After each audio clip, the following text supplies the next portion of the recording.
going to build it this game, I don't think, as, you're just at a point where this comp, yeah, you can look for a double root here, but T1 are like, cool, and then at this point as aiming, you should probably be like, yeah, I think this is enough, but they wanted to force this so hard, and the coordination is just a little bit too slow. If Nicola is here to catch them as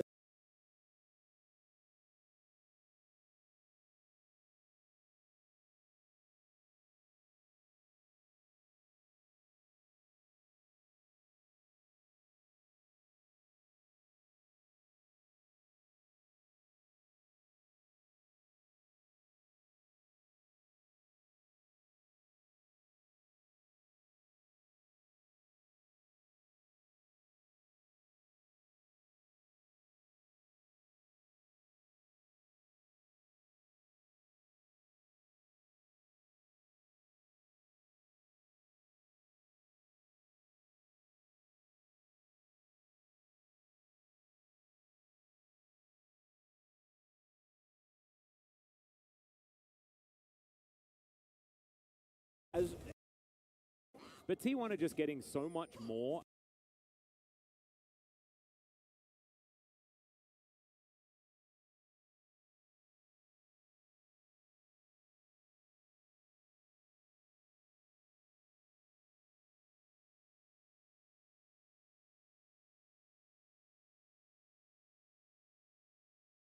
around. take so many resources away, you could make another play somewhere else, but unfortunately, like, he has to be babysat. Aiming has to be babysat by Buzz, which means the top side is just free in a winning matchup. And it's not because Owner's dying repeatedly, just because he has playing well, he's got the range in. Oh man, this is disastrous. Another plate goes down, given over to Guma. Guma usually could actually like open a store for like dining. He's just got so many plates now. It is absurd. This tower also ready to fall. You can see T1, they haven't taken any turrets yet, but there is like almost nothing left on the mid and top lane turret. The plates are going to fall down now, and when we get that money report, as far as the plates are concerned, you're going to see exactly where this T1 gold lead has come from. It's just them getting the shove in so many of these lanes. Top side especially. Yeah, and this is the T1 that we've come to expect. Is now Hex Flash going to get channeled here by Cuz. He's going to be able to get the smite down, and he's got a Yuumi as well. The Wallop is going to stop Zeus from being pulled back too far, but he's real dead, guys. Does manage to get the turret, so he can actually say worthy if you would like to. As the train is going to come on over and look to stop Faker here. A little bit of damage. Notice Zeus just casually takes a sip of coffee. He's like, yep, I've just got, I unfortunately wasn't able to finish my call at this moment in time, but I will take all of that first turret money, plus the plates I picked up. Call's about to complete. I'm going to have more money in my pocket. You guys have spent so many resources top side that mid is controlled by us, bottom is controlled by us, and this feels like one of those solo queue games. This is why top can be so miserable to play at solo queue, where you're like, oh, I picked a weak side champion, but my team also has a weak side bot, but like it's solo queue, and it's players are just going to pick their one tricks, and that's just how it is, and I'm playing Scion because I'm a Scion one trick. Rascal is not a Scion one trick, but his team hasn't been able to facilitate anything else on the other side of the map, and as a result, if you're not going to be able to dominate lane as this rise into Faker, your value is so low. Obviously, the bottom side Rumblr play didn't work out either. But he gets a turret here, picks up 450 extra gold, and unfortunately Flash is not going to be able to get him outside of Yuumi's ultimate here, so he will go down. If he is able to flash that, if the ult's a little bit more to the left and he gets away, it's like, oh my god, value, but yeah, he will at least be punished there. No, he will. So KT able to grab themselves a kill lead. And honestly, the gold isn't ridiculous. So T1 do need to try and extend this ever further. You can see they do have large gold leads. Zeus just being ridiculous once again with his massive advantage he has over Rascal. But Rascal's a Scion. He'll do his job no matter what. And it's about whether KT can actually find the team fights that this composition is looking for as this game goes on. I think the next one is going to be really telling, because if KT just can't outfight T1, then this game could just fall flat on its face. Yeah, I also think that they should be able to outfight T1 in this upcoming fight, because Zeri having one item here and, the otherwise great engage they have here with Crowns on the rise, which, I thought it was going to be Ludens, but looking at it again, like, he can live through so much, all the engage tools, so the follow-up damage won't actually hurt him as much, and it's a low-range Aphelios here. Without two items here, Guma doesn't feel great with his Gale Force. Like, I think T1 should be willing to give this one up, but they're not. They're going to fight for it. Faker's in a good spot here, has his flash. We know what he can do with that flash taunt. They've done a lot of damage to this Drake already. It will be secured, but can KT find the team fight? Faker on a ward. right now, but the rest of T1 will just evacuate the area. Realm Warp's going to come down. Zeus is likely just going to be the sacrificial Nah here, and he will. That's a kill over to aiming, though, and KT are probably pretty happy with that situation. Yeah, that's actually pretty massive for them. But T1 have also maintained Drake parity now, which is one way. Okay, hold on. All right, that is a big old flash impale, but Cuz can just go absolutely nowhere. The hook from Carrier was too good, and that means the Skana will go down immediately. Rascal's still trying to run at them, but he's just going to find no value. And Cuz, unfortunately, has just looked a little bit silly this series. I feel like in game one, I liked a lot of what he did in the early game. You know, he got aiming that kill. This game, you know, obviously hasn't been able to maintain the control we would have liked. Didn't actually help Rascal out. And this play in particular looked very silly because he's doing this into a comp that has taunt. Like, they have so much peel.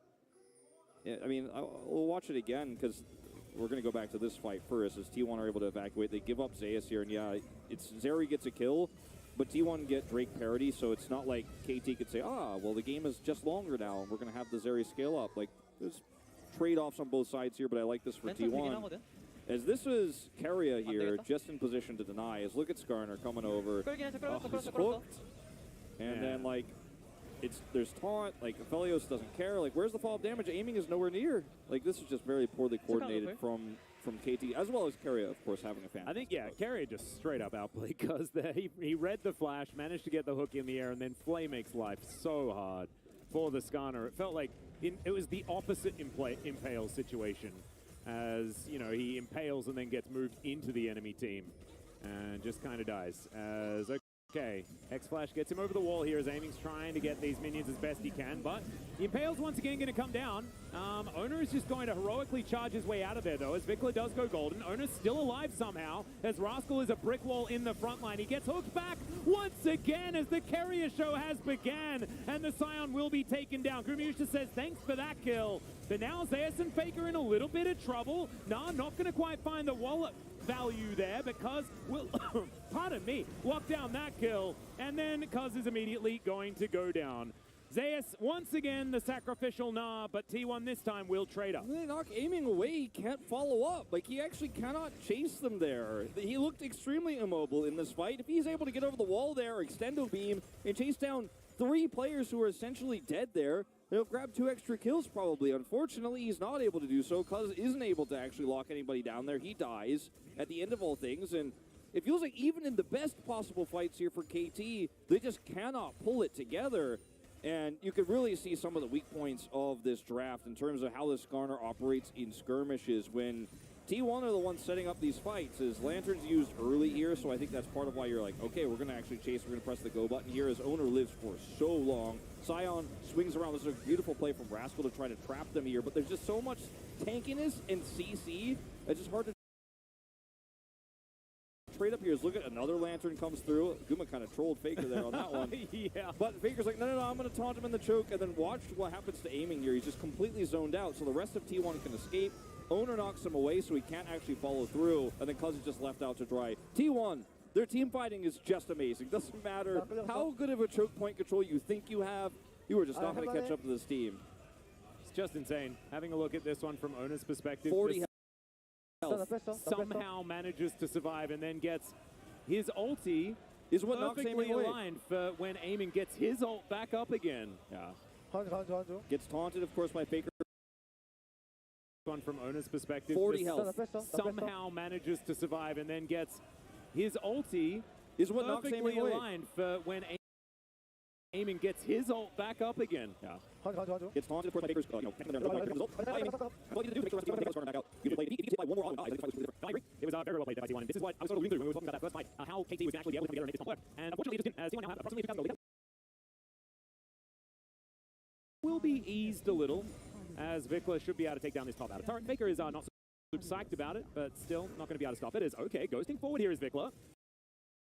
Does get the rune prison down. Faker taking a lot of damage. The minion wave actually helping Vikla out here, as Faker has to use his Zonyas. There's the Realm Warp, as Vikla is going to get knocked out of that one. He's going to, die on his own terms, but it's a 1-for-1 in the end, as Aiming's doing a bit of work here to this outer turret, but otherwise not too much.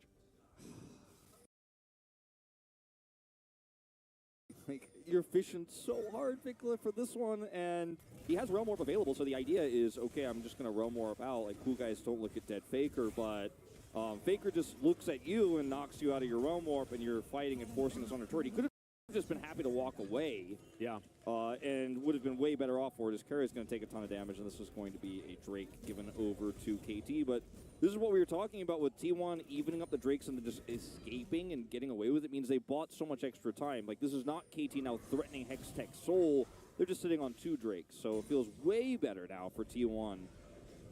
As KT, now with Rascal that has, you know, his Crossfire Gauntlet completed, he's got 3,000 health. He's starting to become that brick wall, as they will just be able to walk up to this outer turret in the mid lane and take it down, catching T1 on a reset just a little bit, as they do have vision control of this Baron area, but it's not exactly a whole lot, as this control ward will be taken down, and now T1's going to have to get back there and sort out their vision once again. Let's have a look at this play one more time from Vikla. I mean, he gets the turret, loses his crown early. Faker, okay, we might have something happen in live. We might have to jump back out of this one. Yeah, we may have to. As, but anyway, Faker trying to frontline. Faker just knocks him out of his Realm Orb, which is the most critical part of this. As a Scion ultimate is wasted, I believe, there in live, and it's traded for Guma's ult.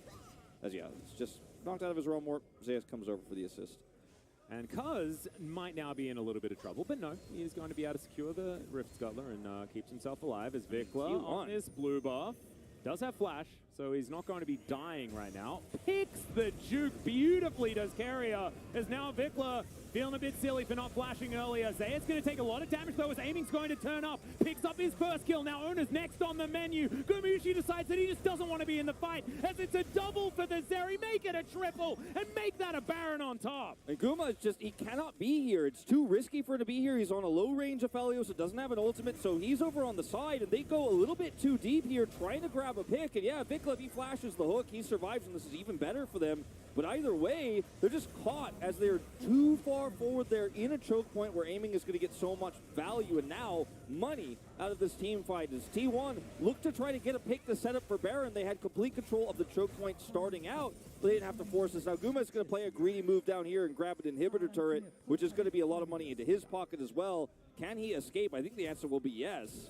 They are on control vision, but it is just going to be KT electing to go back home, buy some items. That is 3 for the Rise. So we're going to have a look at this fight one more time. And man, Carrier's hooks have just been amazing, even if they do ultimately lose this game. Yeah, well, I mean, look, Vikla probably should have flashed that, but the fact that he didn't actually buy enough time for Aiming to come over here, they have the Yuumi ult and the choke, so it's a double root. Look at Rascal with a follow-up CC, and Aiming is untouched. Guma is so far away.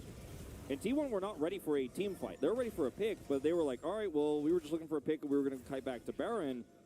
If they had just started Baron, they would have had the choke point in their favor and would have been able to stop KT from snowballing through. So I think a bit of a decision-making here, a little bit of greed from T1 there, trying to force that play. As great of a hook as it was from Carrier, like you said, definitely backfiring, as now the gold is fairly even, and KT should be able to pull ahead with this Baron buff. No, absolutely. I think this is a huge turning point because remember, this is the Zeri angle. And now KT getting very, very close towards a gold advantage. Man, if that was just a pick on Vikla and then T1 managed to get control of the Baron and take that one down, I think that that is 100% the point where they win the game. Yeah. But the aiming factor comes in. Remember, this guy was 5-0 on the Zeri. Not only is Zeri extraordinarily strong just in general, but aiming pretty good at being reliable in the late game on this champion. And he now KT has these 3 items completed. Their comp with the Yuumi and the Scion in choke points like that, where you funneled in as T1, like, they're just giving KT all of their comp strengths all in one pretty, nicely wrapped up package, and putting a bow on top of it and saying, like, all right, well, now you are 5-0-2 Aiming, 700 gold bounty on your head. And, T1 with this Baron buff against them won't be able to wrap around, won't be able to set up flanks, so won't be able to look for a Galio taunt angle here for Faker, who's falling significantly far behind in experience. Oh my goodness. Okay. Yeah, this is the siege angle for Zeri as well, which is pretty big. Yeah, extended beam's a pretty silly ability. Or electroshock cannon, if you want me to use the correct term. But Nobody wants you to use I won't use that ever again, even though it does sound kind of cool. Somebody said casually sidestep. Somebody said Avengerang on Sunday, and I was. That was me. I'm sorry. I'm sorry. I know it's very silly. I should have just stuck to the heroic swing, right? And comeuppance. What a great name for an Yeah, Akshan is a little bit split when it comes to cool names. Oh, man. Gugushi is out of the fight, if there is one. And comes through. Faker, I mean, he's got teleport, but there's no wards for him to go on. Minus the one, of course, on the river there to the left side, which is now going to be cleared up. But besides that, like, if you lose control of the map against this Zeri, who has 3 items now, is going to get a 4th one fairly soon, it's a problem. And now it's soul point, so the time you bought earlier doesn't matter as much anymore. And the win conditions here for T1 are so complex now. They have to win a perfect team fight. They have to punish KT. They have to somehow lock this Zeri down. She has Cleanse. And because she has Cleanse available, and Mikhail's, by the way, plus Moonstone Renewer, like, there are a lot of resources committed here in terms of the itemization to make sure that aiming cannot be picked. Because there's taunts, there's hooks from Keria, there's Zeus with his Gnar, there's Owner, of course, who can try to knock him into a wall. So many ways to shut that down now, and while he has Cleanse and Flash available, and the items he has, and control over the map, like, your win conditions thin out. All KT need to do is watch over their shoulder to make sure there's no Galio flank. Yeah. That's the main concern of theirs right now. And you can see as well, Knight's Vow has been completed for the Skarner, so you were thinking, you know, that he was just an Impale bot. Not anymore. Also opting in for a bit of assistance to the Zeri. It's not fair they can have 2 supports in this game. I know. But they do, and that is definitely good news because Cuz in the last game, not exactly getting as much value. 2 minutes now on the Baron, 4 minutes on the Drake. KT with control of the map for now, but T1 with a bit of respite now that the Baron is down. Problem is that these extendos are just hitting for so much damage. You do have the Lord Dominic's coming in pretty quickly as well for aiming. Yeah, and also, you know, like last game, they itemized for the Force of Natures here. And the Rise, obviously, is going to be doing a lot of damage later on in the game, too. Like, that's a big problem, so you kind of have to itemize against this. But there's no randoms for Zeus or anything like that. So even he just gets deleted in these team fights so quickly when they focus him down. You can't itemize against both extreme late game damages here. I mean, you can if we go to the supreme late game, but it comes at a hefty price.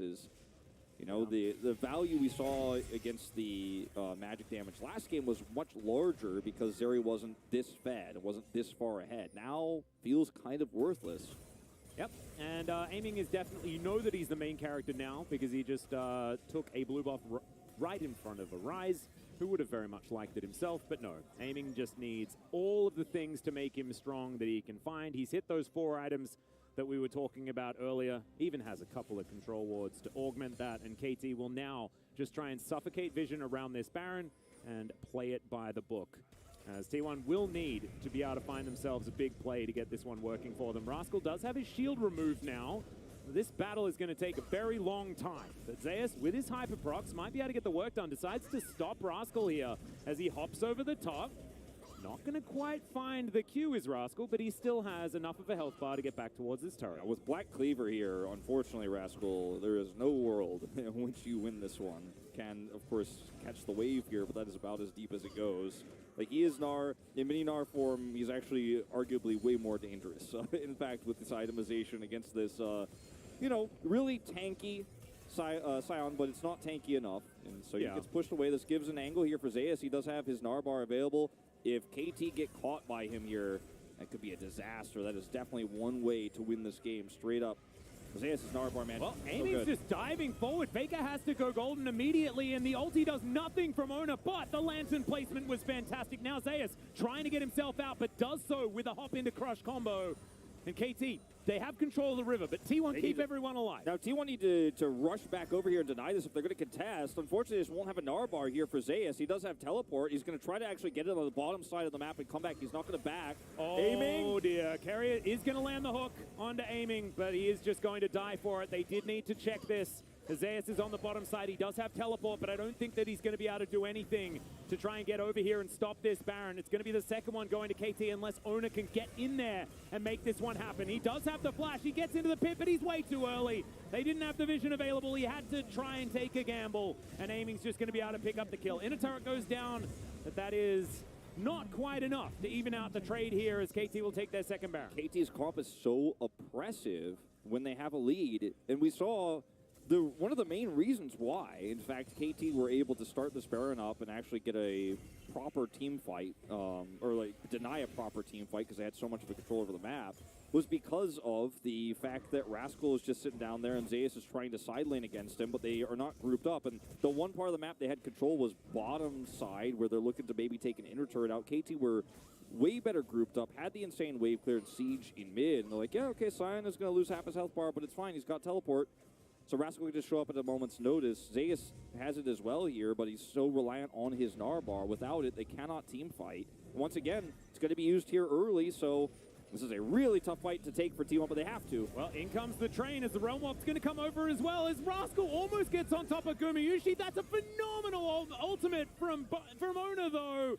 And he is going to be able to get rid of the Scion immediately. Zayas actually taking a lot of damage, and Rascal, he's so tanky.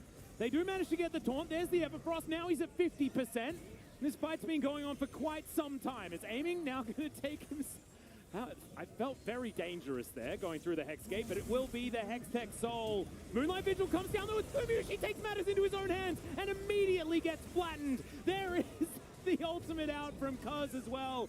The Impale is going to mean the end of the Poppy. Gets his revenge there against the Poppy in the end. Vickless flashing forward. Zayas is going to go down, and I think KT will just end the game right here. Oh, man, Rascal's over there 1v4 because there's just no one who can damage him outside of Guma and Zayas. Zayas is actually caught on the other side of the fight, and they're looking to end it. We are going to a game 3 here, Atlas. Rascal is going to that location of the rift as well. He's going to slam into the wall, but we are going to a game 3, and T1 fall behind in the mid-game. One single team fight, one overextension. KT take all the control of the map with that Baron, turn into a second Baron, and Aiming redeems himself on the Zeri this time around. Yeah, really showing that the denial of the Zeri Yuumi was very important in game number 1 as far as the Zeri's power level. KT will once again bring us to the maximum amount of games in the Telecom War. Absolutely fantastic that it has become a little bit more competitive this time around. It also means that T1 100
as KT have chosen red side in the past, but T1 are so much better on blue, have been for the last couple of weeks.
Planning on when it will come through here is we could have had the extreme late game, slow game, could have been tank rise, but no, going to be a little bit more tempo based here. Is Orianna is face up here for Faker, but it also is not very easy to counter just yet because you don't know what else T1 is going to be running. You have no idea what the jungle pick is. Yeah, I do like the Orianna just because gives more buttons to press onto Zeri.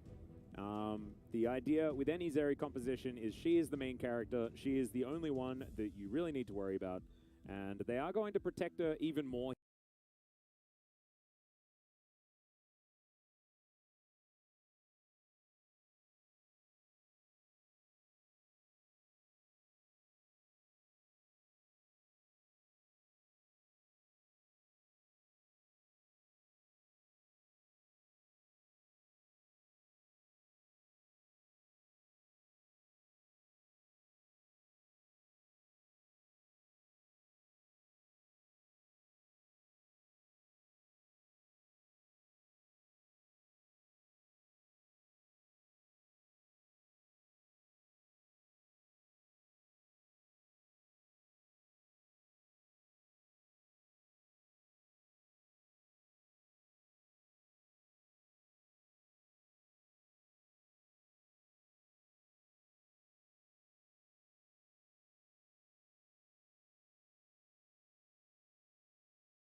powerful. Twitch Lulu, not quite at the same level because you can't ambush and then have the cat with you. Yeah. Like we saw Ruler dominate the lane with when he was playing the Twitch Yuumi. I think it's a very weak Twitch pick. I think it's one of the weakest parts of this draft. But if it gets ahead, if it is played correctly, or if T1 make an error, very strong. And in the late game, it's still going to be very strong into Zeri, regardless of what happens early on. Going to make sure that doesn't snowball. Yeah, it's going to be a very interesting game to track the bottom side of the map. Let's get into it.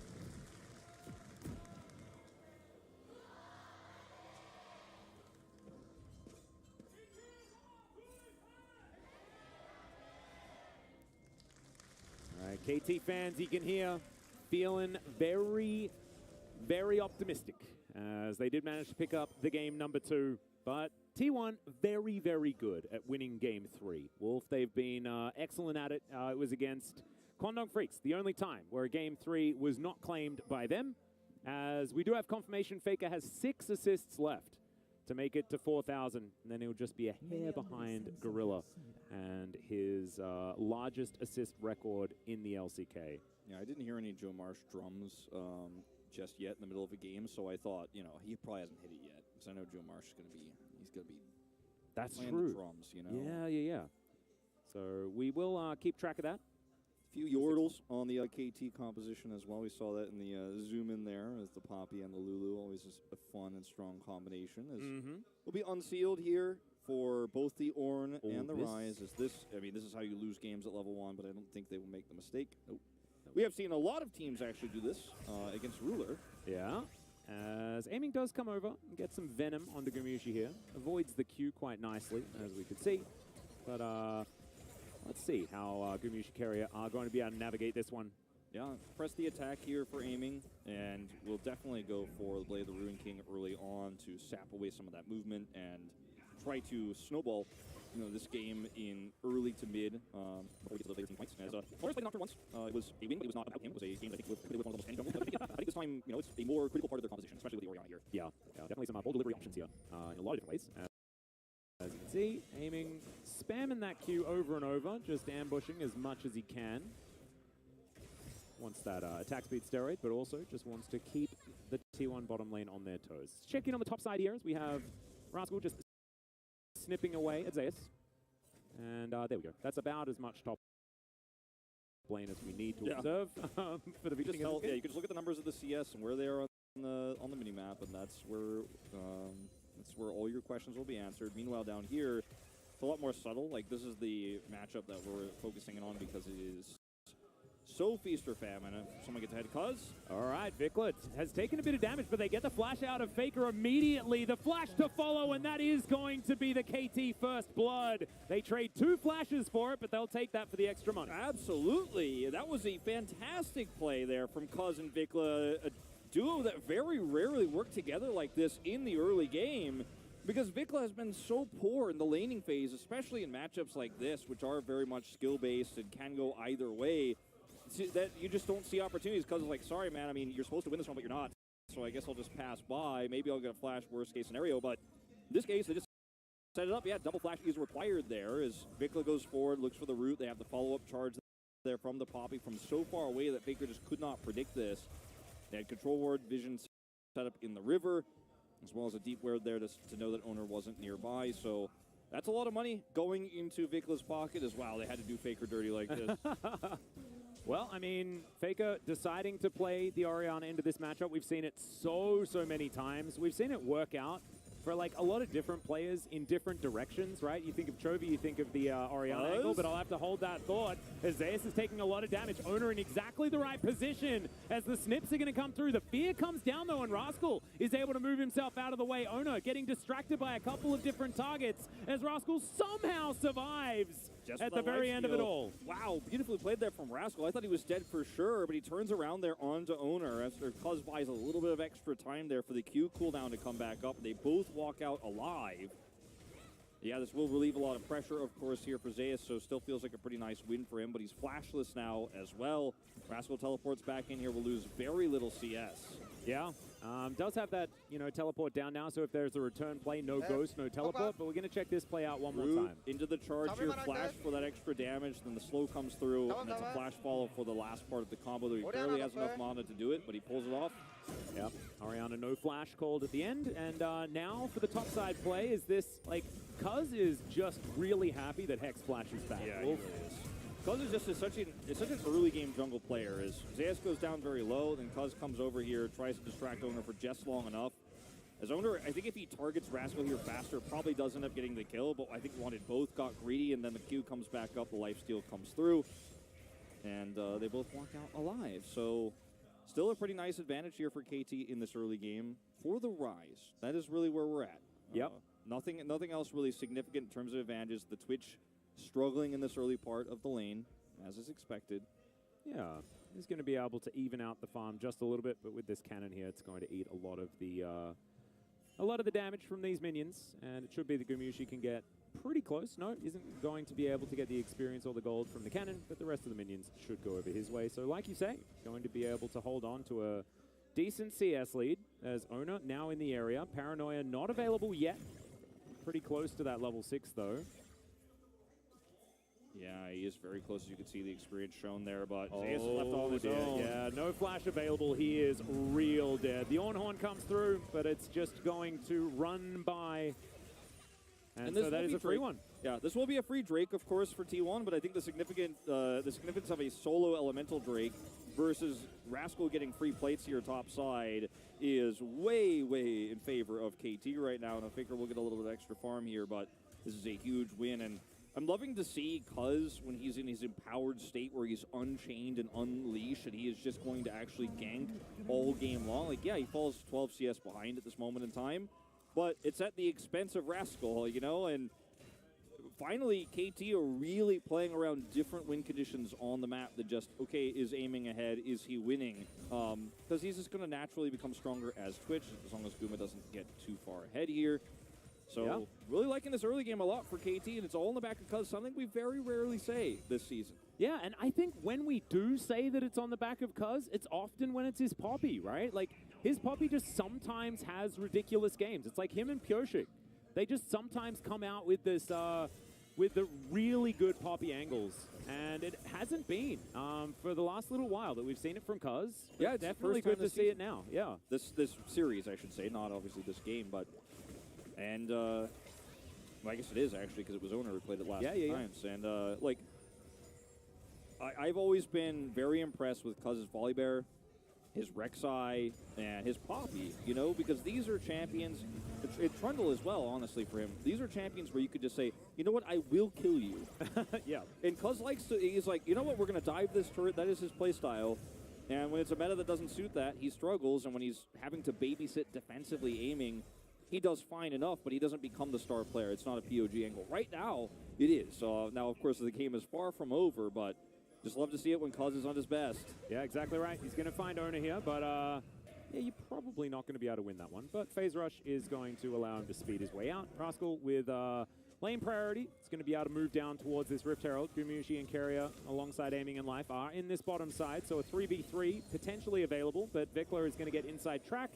That should mean that KT will be able to grab some control, but Realm Warp to come on forward. The ulti's going to buy a whole bunch of time as Cuz is going to make his way out. The Ornhorn comes on through, but the Needlework is coming down, and Rascal's going to pick up the kill. And now Vikla looking for even more. It's a great defensive shockwave, but I don't think that it's going to be able to get T1 the advantage, especially with Zeus dead. They should still be able to stop this Rift Herald from going down, though, and that is great news. And Vikla's so incredibly low, but Zeri left the lane, so Aiming is just sitting on this one. And the thing is, KT,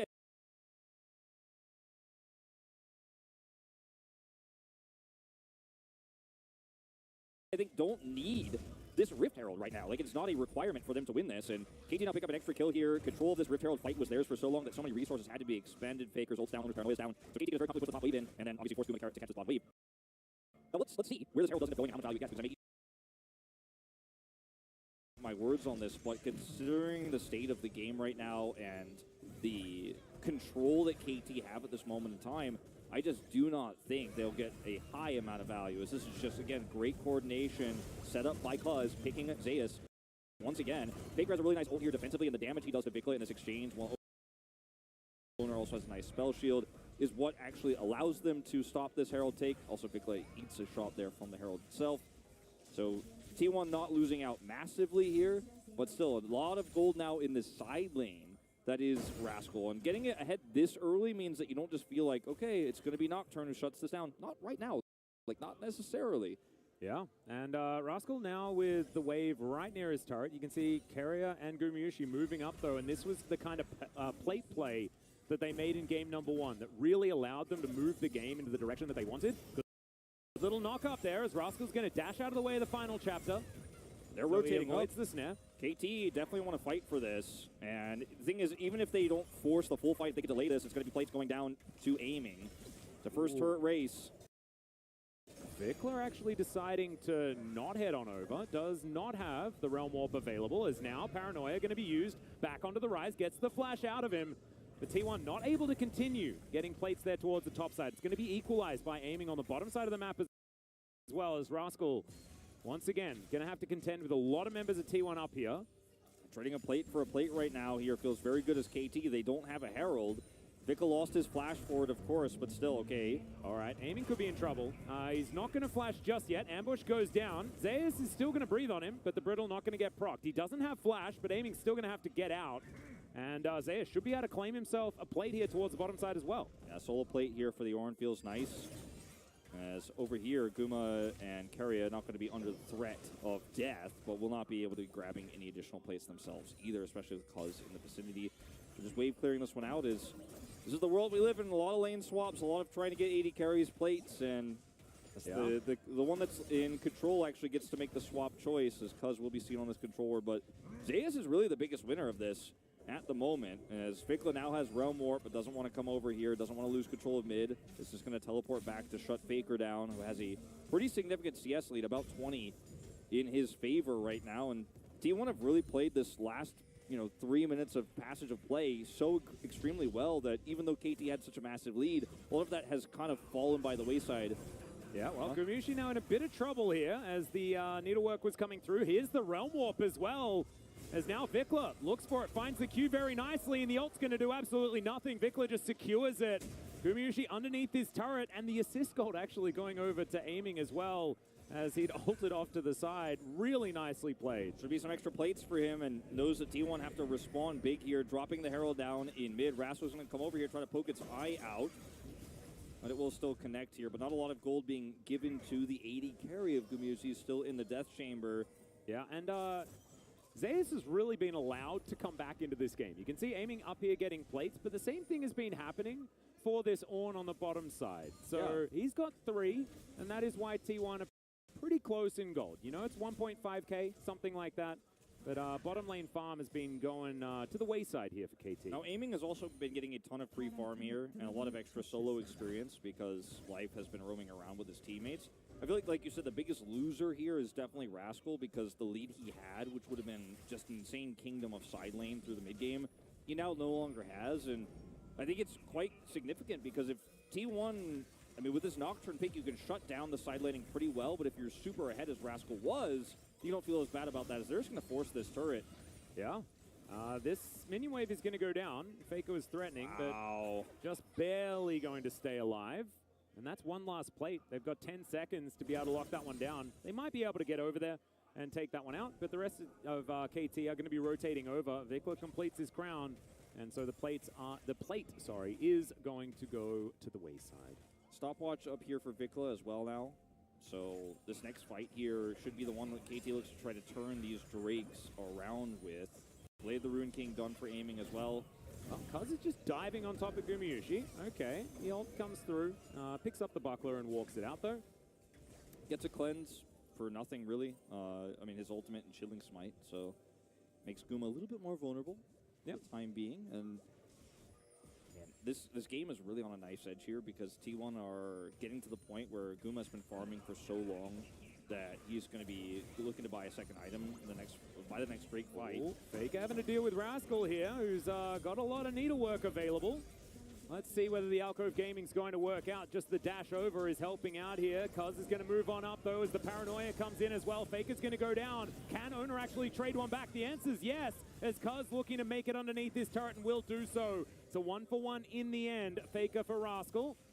Now Vikla here down towards the bottom side, just fighting against Zeus, but he'll be able to get rid of most of the minion wave and get himself out. Yeah, you'd feel bad about this as T1 if there were plates available for Vikla to take, but he's just going to be deleting some minions here and autoing a regular turret, so not going to be too significant, but you could see the power of the accelerated Gwen here with this really fast Mythic. Just really difficult to actually punish her in a side lane, but imagine if she had just been given resources to actually continue to push that lead. They sacrificed a lot to give Aiming a lot of gold here, and he hasn't been able to make the same sort of impact, unfortunately, just yet. So will be a trade of kills here. Rise also very accelerated in this game as KT. All right, big Ornhorn. That's a flash forward just to try and get some fear off. They had the shockwave there. The triple knock up from Zeus, though, as he's taking matters into his own hands. Aiming gets shielded up, but it's just not going to do enough. As now Cuz is running out. Rascal turns up, but he's way too late to this party. He'll pick up an exhaust on his way out, but that was basically a wipe here for T1 as they'll take Shirley as their reward. Certified Zeri moment. Now, Guma doesn't pick up any of these kills, luckily for KT, but this is the power of these scrappy fights against a Zeri in the mid-game where, suddenly the game could just end if KT give over that gold. Guma's going to grab this plate now finally with the interim, or rather the end of the turret. Plate faded away. But man, this is a huge turning point in this game for T1. They've basically leveled up to even up the gold here, and the theory behind the play is so greedy from KT. As we watch this, Rascal, of course, in a side lane feels good until the Nocturne shows up. So he's got a timer, or he's on a timer here to kill Faker. Does pull it off here with a little bit of help. Cuz steals the kill away, which is actually pretty annoying. And that's a trade 1-for-1. As we watch this flash play here for the Ornhorn. And KT have to be aware that at this stage in time, they do not have the damage nor the CC to win this fight. The follow-up knock-up is amazing after the wild growth is there, and Twitch is just out of luck. Yeah, just amazingly done. And the fact that he made that decision in like a split second as well. Absolutely amazing here from Zeus. As we've come to expect from this player, to be honest. Yeah. 3 kills here for Owner. And it's not ideal either. Like that, you definitely want those to be elsewhere, but I mean, it's going to give him a little bit more magic resist. Yep, you want to get some kills on Gumayushi as soon as possible here for T1. Exactly right. Faker is 2 assists away from 4,000, as we did make a slight error. Actually, no, he's 1 assist away. So we thought it was 6 at the beginning, then it was 5, and now I think it's only 4 that is required. 4 total looks like here, and he's very close to it. As Aiming here now, again, starting to come online, but I think the Zeri is so much stronger in these parts of the game if everybody's grouped up for true 5v5s, which is why T1 feel amazing about starting this fight up on their terms here. No vision over the wall, but it's Zeus. Yeah, and immediately, Cuz is going to deny Bellows breath. Aiming's going to pop up. There's the final chapter. Ulti comes through to get rid of Zeus and the cat. It was a ult and Ornn get one free.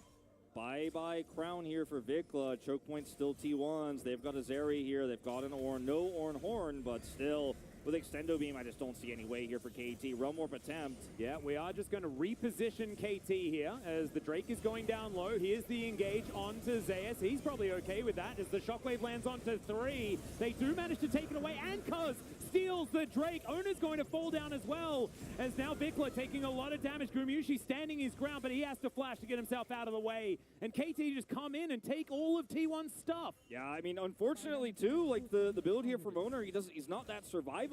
And without an Ornhorn, Zeus also flashless here in the fight. This is kind of left out to dry. Faker's follow-up ultimate is amazing, but the Drake is stolen away, and the damage is there for the Rise, who's very far ahead in this game. And you didn't even have to stopwatch there. It's a clean team fight win for KT, and they stopped T1 from putting themselves on Soul Point here. I think if additional kills had gone over to Guma in that fight and not the Nocturne, I think he has enough damage to maybe turn this one around. As the Realm Warp here, it's like, okay, seems optimistic. Zeus is just completely left out to dry here. Look at Guma. He's just a little bit too timid to actually go into range of this Twitch because he knows that they're still trying to hold Drake aggro. They lose the Drake, so his sacrifice is not in vain. Does have to flash his way out of here. And things are looking now very good for KT in terms of map control, in terms of speeding this game up a little bit. And I'm worried about the side laning angle here too, because yeah, Owner went Stridebreaker and he can shut this this Gwen down eventually, but Rascal's starting to really get out of control. Yeah, he is. This is actually a very similar looking, gold totals for what Zeus has been doing to Rascal all series. This time around, it's Rascal that does manage to get the edge. Of course, his team played around him a whole lot more this time, and his Gwen is going to be an absolute menace as this game continues.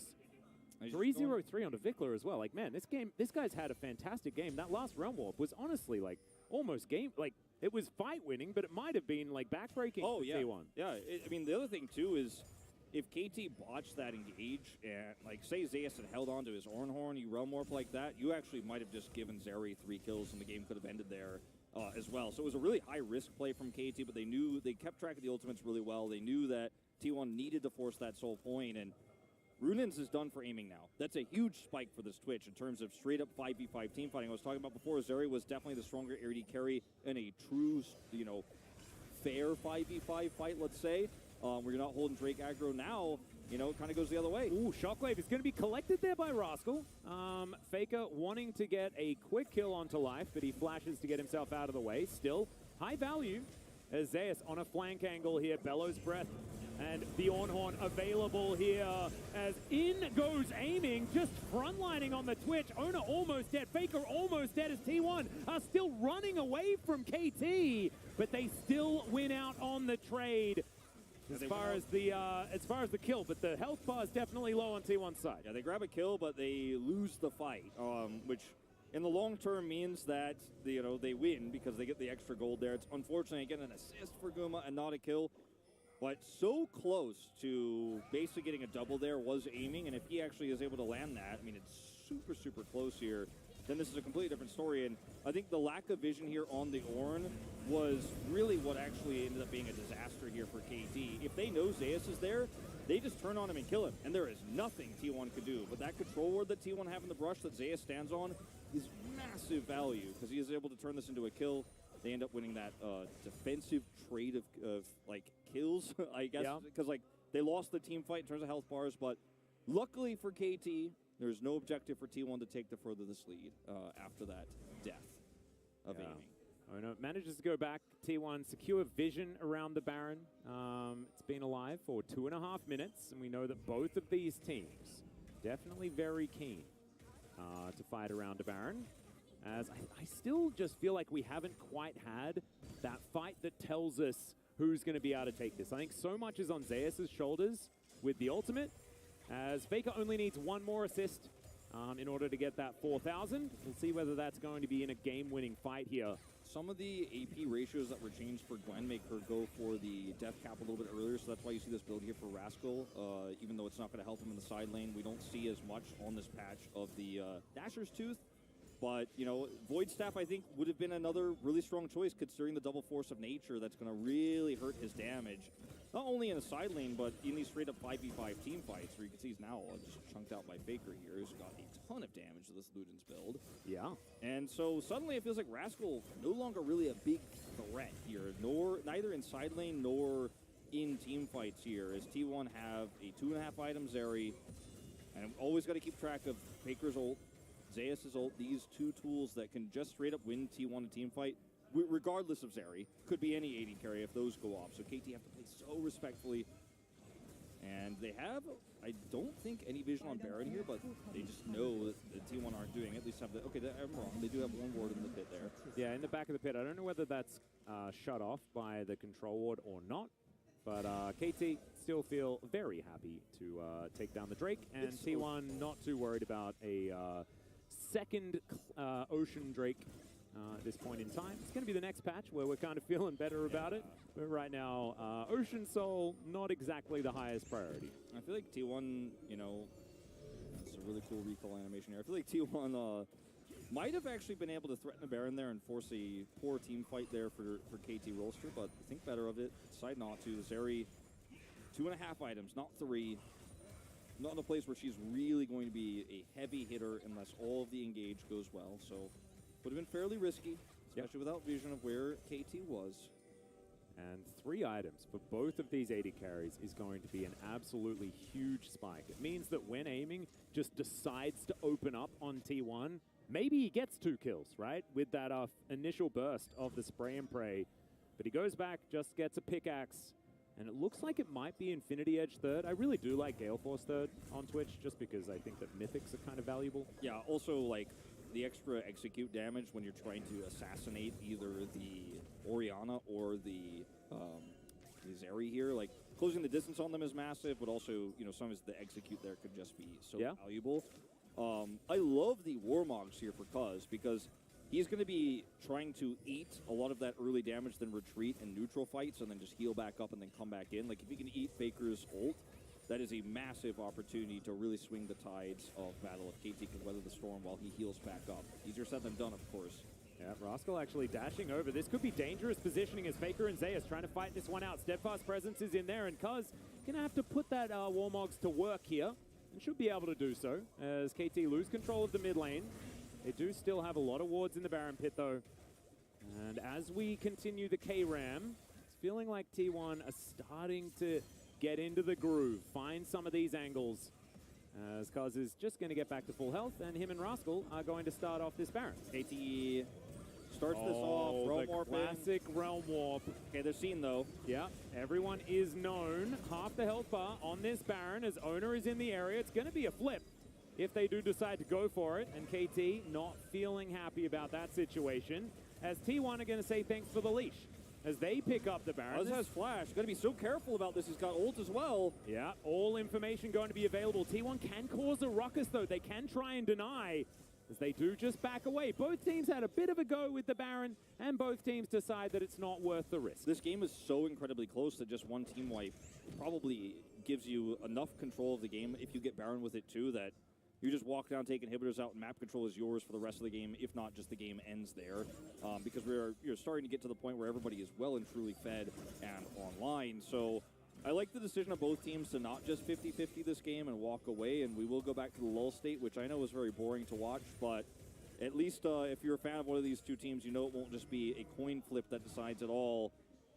As Rascal is actually in a lot of trouble. He is going to be immune, though, as Gwens generally are. They get the ult out of Owner as well with this. Yeah, actually. I think that's actually a pretty amazing trade for Rascal, who's just like, all right, I mean, you guys really wanted to get me, but you certainly will not. Might give a little bit of a window to KT. Yeah, it's not going to be the ult that decides, like, KT, you're like, all right, cool, Nocturne ult's down, we can fight this. But this is pretty significant. Yep. Did you see, by the way, Gumayusi just completed his Infinity Edge. Yeah. Absolutely huge.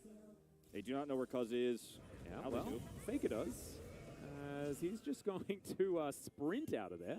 Steadfast Presence and Phase Rush, pretty decent combo as far as running fast is concerned. Having a ward in that pit is really massive here for KT. The Drake, Drake and Baron pits, they had a lot of vision of her in this neutral fight here as the Drake is about to spawn. They don't want to lose a trade. Cuz yeah, Cuz heroically charges on top of Gumayusi. He's not going to be able to dash his way out because of the Steadfast Presence, but he is able to flash. Does get himself to relative safety. Now Faker flashing forward, running forward, actually finds the shockwave, gets a flash out of life, and Cuz is able to walk it out. As we are going to see some buttons, but not so much anything deciding here unless you count an inner turret going down for Rascal. Yeah, that death cap really doing some extra value in terms of the autos here. As Rascal has a flank angle he can come on here with his ultimate with aiming, of course. The biggest ultimate down is his. KT Rolster looking to try to collapse on this. Yep, they have a lot of vision available, but this Baron has not a lot of health bar as the paranoia does come through. Now KT going to try and coordinate. It's the Baron that's going to go down, but can T1 win the team fight as Rascal going down very, very low? Cuz just knocks into a wall and isn't going to be able to do too much more. He is likely to fall down as Gumayusi gets his first kill of the game. Faker gets to 4,000 assists. And T1 take a Baron and win a fight. That should be them taking control of the inside of KT's base as well. Life. Oh, he's going to get knocked up. That is Seafood for T1, given the particular skin choice there of the Lulu. It was so massive when aiming ulted in that last skirmish in mid, and Guma didn't. So he gets to take away the Twitch ultimate going into a big critical fight while still maintaining his. And that's a Zeri who, has an Infinity Edge, like you said, hit it right then and there. Now has been given the upgraded Immortal Shield Bow, too. That's going to be Soul Point going over to T1, and they have full control over this map. This might have just been the backbreaking moment here for KT, because, yes, they have this strong side-laning Gwen, but they won't be able to use it safely anymore once Owner's ult is back up, which is, going to be very soon here, and I think he was trying to hope for a siege of this turret. Well, Zeus is going to turn up. Aiming completed Kraken Slayer, so it wasn't the Infinity Edge like I inferred it could be. So instead, he's going to complete the Mythic. Not exactly going to give him the extra survivability of a Gale Force, but does give him a lot more damage. As we have a look at this fight one more time. Yeah, this is just, unfortunately, for KT Rolster. They're not in the vicinity to actually do the damage. Look at how much Guma does in the neutral before KT even consider engaging. And by the time they do, it's like, oh, well, guess what? Hits a Zeri, you guys are all low on health, Twitch has no ult. Like, Aiming did literally less than 0 damage in this fight. He just doesn't have his ult, can't be close enough to T1 on a turn, or he will just be obliterated. Yeah. Doesn't have the same speed or mobility that a Zeri does. And then Life, once again, having the Lulu experience like he did in game number 1, just going down as soon as a T1 member looks at him. And now, T1, after being down in gold for the majority of this game, are going to hit a gold advantage and should be able to use this Baron buff to extend it even further. They still have 1 more minute. As Cuz, he ulted. He's going to get that refunded just a little bit because he didn't actually use it. But he's not going to be able to defend that inner turret. Azona wrapping around. There should be an inhibitor here. KT just don't have the damage to follow up on this. If Aiming ults here, you also have lost that tool once again. And Owner is just hanging out like, are you guys going to try to collapse? I'll turn the lights off. Yeah, just keeping on threatening. His paranoia has been so valuable so far. And especially when you have an advantage. Yep, like you say, the inhibitor turret's going to go down.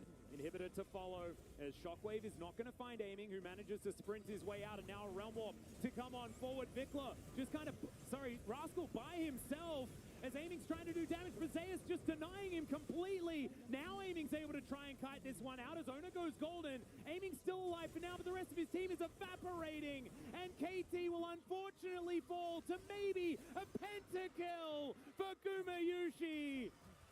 T1 say goodnight to the telecom war with over 4,000 assists on Faker and the second pentakill of the season.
the man.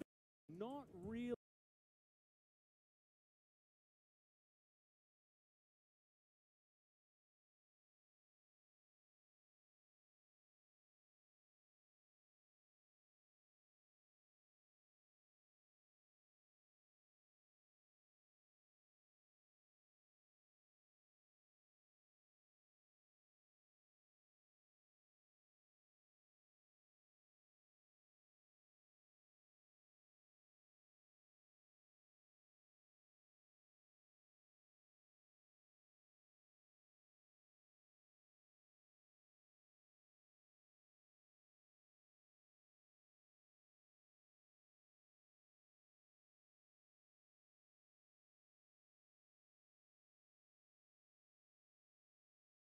They get the mid lane turret. They nearly were able to get that bot inhibitor turret, but it will stay standing for the moment, and that could actually be a bit of a saving grace for WE. The fact that they get to hold on to control over this bot side means they can at least contest the wave mid and still fight at this Dragon's Den 2.5 minutes time. And now it's kind of the reversal of the situation that we were in before, right? Fearness won't have flash, Jinzhou won't have flash. You actually got some Crucian or Summoner spells out here for WE as LGD greeted just a bit too far for this bot lane turret. It does a bit to buy time. Honestly, Fearness probably dies there with that hostile takeover coming on through, but ultimately, WE still getting a pick and crucially saving that tower, like I say, saving themselves some control in the bottom side of the map. Zhonya's finished for Shanks though, and we've got to be getting close to Infinity Edge for Xing here. I feel like we've been close for a while. He's resetting as we speak, and that will be the Infinity Edge finish off. So 3 items per AD carry. Baron not going to be on the map for another 2.5 minutes, but the Drake will be up in 90 seconds. And that's what the main focus is going to be here. Third Drake is what incredibly important. The only downside is for WE, haven't really got again the control that they need. TP is going to be up for both Fearness and Haichao, so they can actually play side lanes better if they want to, but it looks like at the moment they're happy to just keep fishing for these picks, using that mid jungle combo that we already kind of discussed to try and find someone who's isolated. Summoner spells up pretty much across the board. I'm not sure if Shanks obviously has his flash up underneath either the barrier or the ghost, but both going to be very good for him in these fights. Certainly could be. It's going to be the Visions of Vampire. Just proc it a couple of times. Shanks is going to be getting real tanky at this point. He's been doing a good job of hitting those Ws. And you can see 3,000 HP for him in the mid lane. Aegis of the Legion is picked up for him as well. He wants those resistances. Like, that's a Gargoyle Stoneplate on the way. It might well be. I would love to see it. Shanks, this is not a DPS mage in the mid lane. This is very much a tank mage, I suppose. You get a bit of damage onto Fearness as they engage onto this Narv view. I think he might have bitten off more than he could chew. Flashes out to safety. Demore as well actually gets on out, and his support sacrifices himself. Now Xing jumping on forwards. The Gale Force in, but Assam so far untouched. Shanks moving forward, trying to finish them off. Assam low, taken down. WE flip it on its head. And WE bring it back. We said that this was going to be a very difficult fight for LGD with all the summoner spells up, everything you could want for WE available, and LGD can't quite find the engage. Fearness not having Mega Gnar form as well means that main engage tool, that AoE stun, is not available for LGD, and WE pounce perfectly. And you see Xing channeling his inner Viper right there with the EDG skin on the Aphelios. Gale forcing forward to try and make that play happen. Let's take another look, because that was a chaotic, messy fight. Yeah, so watch here. Fearness is going on towards Bew, but isn't expecting as many people to show up, but never actually really gets the big moment with the ultimate because you see Bew swipes them away. So now as he starts to turn into Mini-Gnar form, as everyone shows up, he just becomes another casualty. Big barrel combo from Bew to start things off as well. Opens up for Xing to go hyper aggressive here. And Assam has already got the bailout. So when he falls, right as that bailout goes down, he's not able to actually carry this fight through. Really good job from the carries in Bew and Xing to win that fight for WE. And Shanks as well, like buying so much space for Xing at the end there as he just walks on forward, but then has the Zhonyas. So as soon as everyone starts to target him, he turns golden. And the rest of WE can finish things off. Baron on the cards, 10-10. Look at the gold difference. Only 1,000 in favor of LGD. Soul point for WE. And it could be, as you say, Doug, their first win of the split if they can just finish this one off. That's so close as well. I mean, The gold is so even. These team fights are so tense, but the scaling is coming through for WE. Bu nearly about to complete his IE, just finished it there. You've got 3.5 items for Xing. Stopwatch to keep him safe. GA actually now complete off the back. Huge wins for WE on the item resets. They just have to make sure they're not getting caught out because the pick potential from LGD is incredibly high. And with them having the tempo advantage, they get to push in the wave, lean in towards this bot side, start to establish vision control, and WE once more will have to see if they can get these miracle fights. Trying to escape has the deadman's plate. He's so fast, especially in his frozen domain there.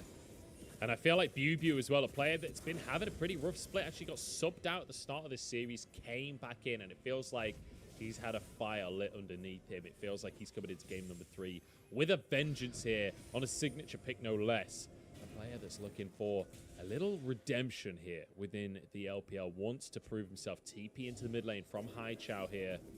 It's Fairness behind enemy lines currently. Yeah, doesn't have the Mega Gnar though, so this is a very split call from LGD. WE can just run forward if they really want to. Hai Chao trying to flank multiple sides here. This is really difficult fight for LGD to try and pull off as Fairness goes Mega. Yeah, Fairness is Mega right now, but that won't last very long. That's going to be on cooldown. WE could have an opportunity here, but with the boulders coming on in. Kadaya misses the anchor here. Fairness going to be slammed against the wall. Does get an R onto Kadaya. Turns going to try and save himself, but he doesn't have flash. Kadaya essentially found a pick on himself. I mean, absolute disaster for Kadaya.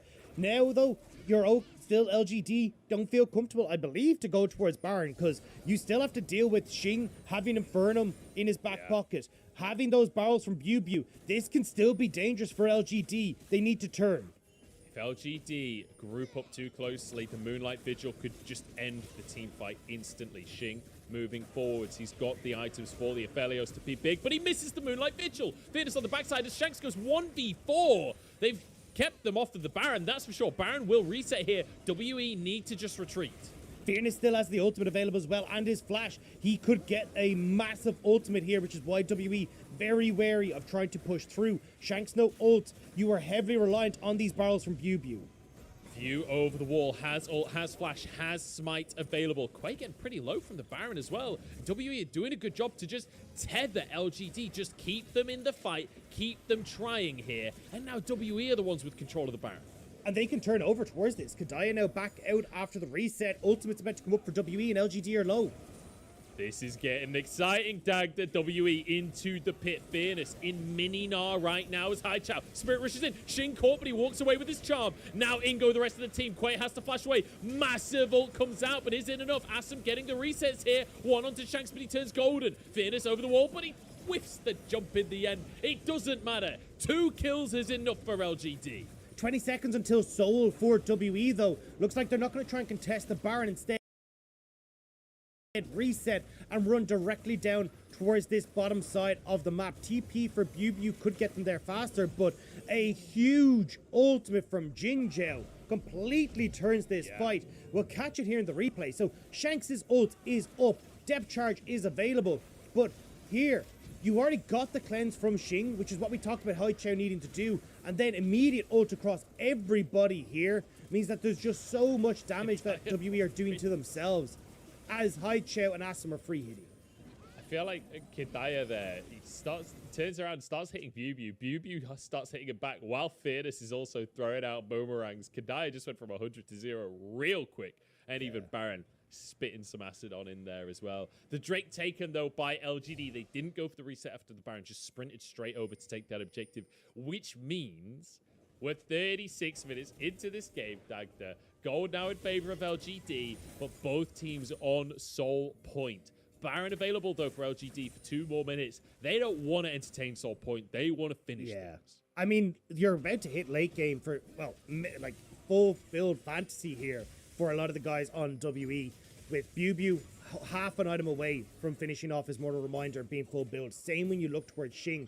These guys are huge. Gargoyle, Stone Plate, as we talked about, completed now for Shanks. He's going to be so tanky as the front line. And LGD know that they need to use this Baron buff effectively. Use this short range that we've already seen them struggle with. Fairness knocked up here. He's about to turn Mega. Does knock a few away, but there's a pick. That's a huge opportunity for WE. Flame Chompers is a pain. Shanks going to tank that for the rest of his team, but with the pillar there, they just got moved. Shanks literally pinned against the wall there. How do you ever engage on this squad from LGD?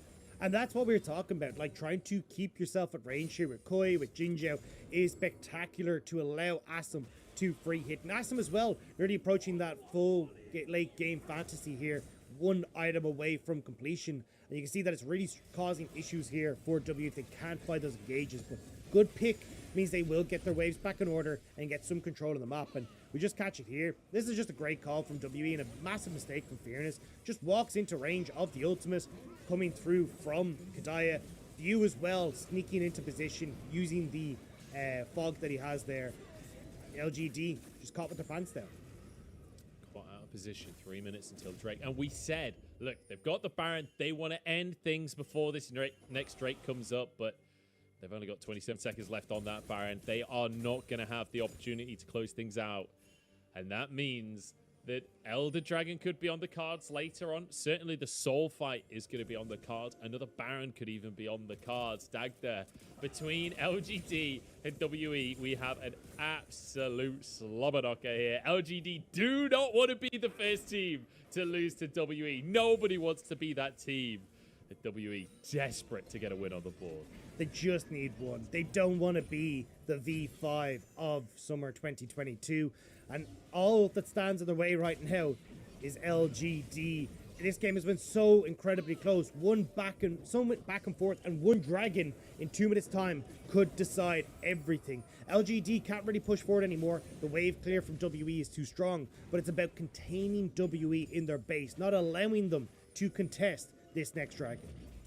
Yeah, so full build now for Xing. Full build for Bew.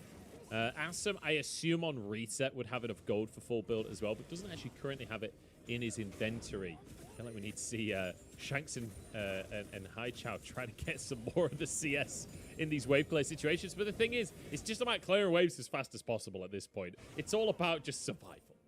Yeah, I mean, trying to deny as much damage as possible onto this bot turret isn't the priority for WE. If it gets low, LGD could threaten a dive, and you definitely do not want to be in that position as WE. Bew, though, as you say, like, great wave clear. Xing had the Infernum. Shanks even as well should have at least a relatively decent amount of AoE to clear that one out. But WE on the hunt now for Fearness once more. They really don't like Fearness this game. Kadaya looking for the hook. Fearness needs to be cautious. They're getting flanked, though, by LGD. Look at Quay and Hai Chao moving in behind enemy lines here. Pillar comes on out. Bew nowhere to be seen. He's miles away from the players. Fearness turns Mega, survives. 50 seconds until the Drake spawns. This is great for WE, though. They don't need to reset because they already are at full build. So WE are just basically abusing that fact, knowing LGD would like to back for final item for Assam. But instead, WE keeping control over the mid lane. LGD, I don't know if you can look to fight this. This is going to be dangerous. This is going to be tight. It's going to be a Mountain Soul on the line as well. LGD in position for now, but getting chased out by WE. How does the fight have to go, Dagda? Hai Chao with the charm might be the difference maker, but Shanks is safe. Keep Xing safe. Get Bew damage. Kadaya turns gold. Shanks moving into the middle of everyone. Has a massive shield. And there's a pick start as well. Xing goes down as well into his GA here. Shanks trying to buy space for his AD carry. The charm too early, but there's an RL. Xing surviving, but he goes down. And now Shanks the only carry remaining. Bew has to find some barrels. LGD though going strong. 5 members still in a 3v5. Shanks will fall. No, flashes out to safety. Jinzhou flashes after him. Way overestimating his damage, but LGD, they find 2 and they find themselves a soul. The Mountain Dragon soul is going to be massive for LGD. You can see how close these fights have been, and that extra little bit of survivability is going to come in clutch for LGD. May come in clutch right now as well, as with 30 seconds left on Xing, all members of LGD standing strong. They're going to try and look to crack open another inhibitor turret. Crucially, Bew is still here. He can clear waves very effectively. Maybe that's enough for WE to stay in the game right now. Xing up in 15 seconds, and LGD realize they cannot end right now. Baron on the cards now as LGD retreat. They need to get reset, so maybe WE can run straight over. And that's what I'm wondering here as well. Gangplank going to clear a bot wave to try and deal with that one, but watch here. Hai Chao gets the charm onto Shanks. Kadaya again, these hooks haven't quite been working out, and nobody can really follow up on towards Assam. The Gale Force to dodge the ultimate from Assam. So clutch, actually, coming through to dodge the Moonlight Vigil. And then, unfortunately, Xing just getting threatened from too many different angles. Hai Chao on the top side. You got the flash forward from Fearness as well to finish him off. And that is the damage dealer down on WE. BuBu is trying, but these barrel combos can be incredibly hard to land with so many moving parts and fights. And Fearness with a 3-man Gnarl. Oh, Oh, no, Kadaya! Kadaya! No, not like this. The rocket's flying out, coming out from Assam. The rocket goes wide, though. Oh, Kadaya survives at least for now, but that'll be mid lane inhibitor gone. No questions asked as BuBu has to just limp away from the play. And what a way to lose an inhibitor. What a way to lose control of your own base. Yeah, I mean, this has been a little bit messy from Kadai and the Nautilus. A couple of these hooks now have put him in very precarious situations. Now WE starting to aggress forward once more. View won't be caught by the pillar. Then BuBu trying to clear up bot side. So Baron will be started by LGD. They want to try and get this TP out from BuBu. You can feel how important this is to LGD. They have been so on point the last few minutes here. Fearness takes a bit of damage from View, but trading it back happily. Back to Mega Gnar. Baron's on 6,000. View can't make it in here because Fearness is just keeping him at bay. Beautifully done on the Gnar. Could look for an engage here. Could look for 4 as the pillar comes out. Quay's in trouble. He's stuck inside the pit. WE want to capitalize. Kadaya there as Shanks uses the Demok Ascension. There's going to be some cannons flying down from the sky as View flashes on over. They're collapsing on LGD. Can they find the resets? 2 will go down. LGD got the Baron, but at what cost? WE, they might just find themselves the fight that they've been desperate for all game. They got onto Assam. The AD carry for LGD is down. The base is under threat though, but LGD have no way to TP in onto it. View has already reset, and with 40-second death timers, the wave is coming in topside. WE might just look to end. Hai Chao needs to keep these creeps away from the Nexus. Hai Chao and Fearness need to try and clear this wave, but it's impossible. Kadaya just walks on forward, threatens the hook here. The Baron minions do make it painful. 25 seconds on the death timers. This might be difficult for WE to actually end things. Hai Chao down to half. And WE realize they can't end just yet. We have another fight yet, Dagda. We have another Elder. That's what we're looking at here. This is going to be the one that decides it. But a great flight here from WE. They know Koi has no flash, so they want to try and go as aggressive as possible. BuBu stepping up here as well. Look at the cannon barrage, trying to separate Hai Chao away from the team. And View flashing over the wall, picks off Jinzhou and Assam. And with Fearness losing his Mega Gnar, he's not really a big part of this fight as well. And you see here, BuBu's damage, even onto the tanky member in Koi, so big right now. Yeah, BuBu's just flashing forwards at the end there to make sure that they finish off that final pick. Oh, Dagda, it's so tense. 15 to 14. Gold might as well be even because everyone's pretty much full build at this point. And now we have the Soul on the side of LGD. They're tanky, but apparently not tanky enough, as Assam and Jinzhou got caught in that previous play. And we'll see if WE have what it takes to win 2 fights back to back to turn this advantage into a win. Top laners, full build. AD carries, full build. Mid laners, 1/2 item away from being at that stage as well. We're at the getting into the mega late game at this stage. You can see Shanks not actually too far off from completing his own his full item as well. 20k gold. Yeah. Like, that is absurd. How often do you see that kind of gold in a game of League of Legends, especially in the LPL? How often do we see 45-minute games, Dan? I know, it's been insane, but it's been incredibly close the whole way along. 1 minute now until the Dragon. You have flashes up across the board on LGD's side. BuBu will not have his available, but the GA swap actually coming in here. Going to be pretty clutch here to see if they can keep him alive. He sold his boots for that, so it means that these barrels need to connect for BuBu to be able to be a factor in these fights. He's become a juggernaut. He don't move fast, but he hits damn hard. That is for sure. If he can find the barrels, crucially, View no flash. That could be massive if we end up in a 50-50. I'm praying for both teams that they don't allow a 50-50 situation to occur. But I wouldn't put it past the 2 teams that we've got playing here today. BuBu heads over to clear the supers. Quay trying to find a pick here. Shanks could be the target. Flashes over the pillar. There's another flash on cooldown. And this is the problem. LGD have a super minions that had to be dealt with in the bot View. side. So BuBu had to go across. Now View caught because they try to deal with mid lane. Okay, he's alive, but now has to use the ulti. Charm actually goes on through, but no one else can follow up. Spirit Rush used there by Hai Chao. But now inside track towards the Elder Dragon that's spawning in 3 seconds' time. View and Shanks are both half HP or lower. You can try and heal up though, but it's going to be tough. LGD are moving past all the vision WE have already established, so WE had a lot of info here, but they need to get in. View has no flash, he has no ult. He needs a miracle right now. What's going to happen here? Elder down and it's taken. LGD find everything that they need, and WE inches away from their first win, but denied once more. It's not happening. LGD will not be the first to go down as they just wipe everybody off of the face of the map. BuBu knocked into his GA, but ultimately LGD have done everything they needed to do, and they will take their second win.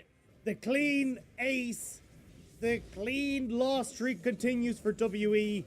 0-11, LGD will find their second win in the LPL. It's an absolute heartbreaker for WE, but big breaths of relief for LGD. LG miracle right now. Here, but they need to get in. View has no flash, he has no ult. He needs a miracle right now. What's going to happen here? Elder down and it's taken. LGD find everything that they need. Down and it's taken. LGD find everything that they need, and WE inches away from their first win, but denied once more. It's not happening. LGD will not be the first to go down as they just wipe everybody off of the face of the map. BuBu knocked into his GA, but ultimately LGD have done everything they needed to do, and they will take their second win. The clean ace, the clean. It's mad.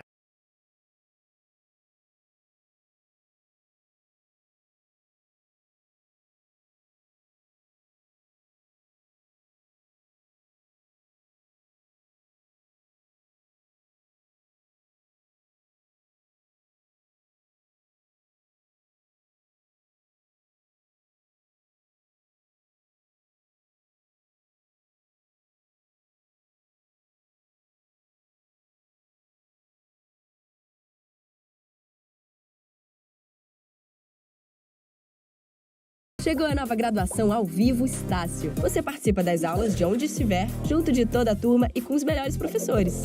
Uma forma inovadora de...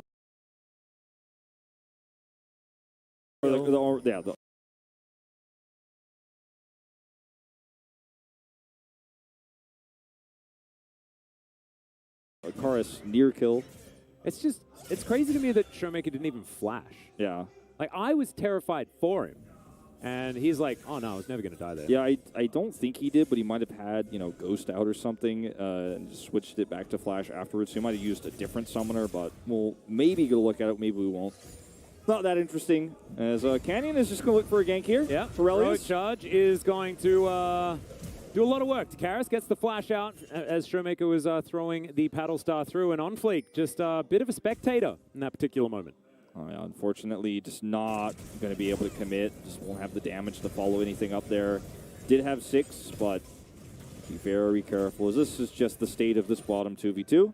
Oh dear. Here's the dive, and guess where On Fleek is? If you guys didn't know, he's on the red buff on the other side of the map. So now Samdi and Vista this time showing a lot of respect, and will peace out. Goodbye. Goodbye, Minion Wave. Yep. Yeah, that's it's so rough. This cannon is just going to go. Damwon, they have Showmaker in the area as well, and they can just farm behind the turret. Dudu is getting a lot of value here, as he does crash a wave in as well. He will be able to collect a plate as On Fleek, looking to take this Rift Herald, but Sandy can't farm, and that's not good. As Bubble's going to connect, there's no flash on this Silas. Canyon's going to find another stun. The Ignite's ticking down. Steadfast Presence is a little bit late, but it'll be absolutely fine. Cyclone comes on in here, Keeper's Verdict says, no, get out of here. Yep, we'll keep that kill with the Keeper's Verdict, and we'll push you away. So no trade, and look, this is a disastrous situation. As yes, a little bit of plates to go over to Dudu, but he had to back. And the reason why he was able to at least get one, I say plates, he gets one plate on the top side and a little bit of extra control of the top wave, takes some VRCS away. But the reason why he's able to do so is because Showmaker was missing in mid, so they knew, okay, they're really hard committing this dive. So Samdi walks away, loses a wave, and then they do commit to the top side there, the push from Dudu. But the biggest story in this game is not even the Lucian, it's now Zoe, who has been given 2 kills, 4 stacks of Dark Seal. Yeah. And she is half of this composition in terms of what he could do in the mid game with picks, and she's already accelerated to a state to where she could be valuable even on a Rift Herald fight. Yeah, no, it's nuts, and we know the power of mid game Zoe. That's where she's so strong. And in the late game, Damonkia have Fiora to back up on. They've got things like the Lucian, who's going to be building the crit, like you're talking about. Gale Force already completed and does do a lot of late game damage, and Canyon can make every single fight like a 4v5, 3v5 with the keeper's verdict, and he's been playing as Poppy expertly so far. Yeah, Showmaker can also do that if he gets a bubble and somebody dies. You know, like, Yeah. Canyon's like, I could send him back to the Nexus. Showmaker's like, I could do it even faster. I can send them to the death chamber. When they respawn, they'll be in the Nexus, but they're not going to be in the Nexus as quickly as they will be when you send them. Yeah. Yeah, I'm worried for Hanalife here because it's a significant gold lead. And yes, Dom1Kia's comp wants to have a lead like this, but it's usually going to be on only Lucian having like a CS lead or maybe a kill there if it's a good game for Hanwha with this draft. But the Silas is really just not working out so far here. No, it's not quite finding the value, but maybe this is like a Vikla style of game. As Dudu is going to get challenged, but the needlework is out. Nogari's burning down. There's the riposte, and oh, no snips available for Dudu. Man, that was very close for Nogari, though, and Dudu was so close to getting that kill. Yeah, I definitely did not have Dudu will nearly solo kill Nogari in Gwen Fiora lane on my LCK Summer bingo card. Yeah, that wasn't on my bingo card either. Yeah, and certainly nobody had he actually does solo kill him, but he's now up 20 CS. He's feeling very comfortable in this lane, and I think the changes to Gwen make it much better for her in this matchup. It turns out the Jax ban was a bit of a boo-boo potentially here for Dom1Kia, at least in terms of the one solo lane that is going very well here for Hanwha Esports. It is significant, though, if Fiora falls behind, so Nuguri not dying there is huge. Yeah, as Bubble, great zoning to make sure that Sandeep couldn't get any free autos. He's still going to be able to run forward. Does, of course, have a Lulu there to speed him up. So that'll be fine. Docton takes a bit of damage, but Ebb and Flow is going to be there, so he'll be all right. Showmaker now with a long-range paddle star to tidy up the wave, and he's now going to have access to this Rift Herald as well, and this is the Wolf Turret. This is the classic Wolf Turret in a Zoe lane. Very, very happy. An accelerated Zoe who's getting a sleep as well while it's all happening. Oh, man. Yeah. Will not be the whole turret, of course, but it is very significantly damaged now. And I mentioned the top side of the map and how things are going up there because this is, I think, now the only win condition for Hanwha Esports, at least for now. Because, yeah, obviously the Aphelios can be strong later on, but, you know, you do, as Nuguri here, want to be in a little bit more of a close game state instead of getting kind of dunked on right now as he is. And, like, Dudu has full control. That only makes his side laning stronger later on. And he doesn't have to build even the Nashor's Tooth. You know, can just go straight into the Death Cap with the money he has now. Is going to grab another plate, it looks like. So feeling pretty good about at least that Dudu stripe that we always talk about this season. Yeah. Certainly could be a pressure point here. And, of course, the way Dom1Kia's comp works is it hinges around Noguri having control of the side lane, being able to get that shove. As Grand Challenge is going to come through here. He's able to actually lock down all of the sides, so that healing will come through, but the needlework comes down as well from Dudu. The lunge goes forward as Noguri finds the weak point yet again. There's another one to the side, and he gets so lucky with him and manages to get the solo kill. That's another one for Noguri. Yeah, the unfortunate part about this kind of trading pattern here for Dudu is that you need to get 4 stacks before you can queue him. But by that time, like when he's looking for his 4th auto there to have a fully stacked queue, Nuguri gets another dash through. So, you know, he gets on the right side, gets a little bit lucky with the weak point as well. I mean, I guess he was like right in the middle of the model, but it just felt like they were lining up for where he was going for his shots. Yeah, and unfortunately, like, you need that extra one. So, I mean, you see that every time he is looking for these queues is when he has maximum stacks, of course, on it. And when he gets down to this last moment here, he wants to get the 4, dodges the riposte. There's 2, goes on top of him for 3, but when he queues, he's already dodged, so doesn't get the full value out of the queue. And also gets the slight bit of information first. I forgot about that. It's been a while since I've played the Fiora, so nicely done from Noguri.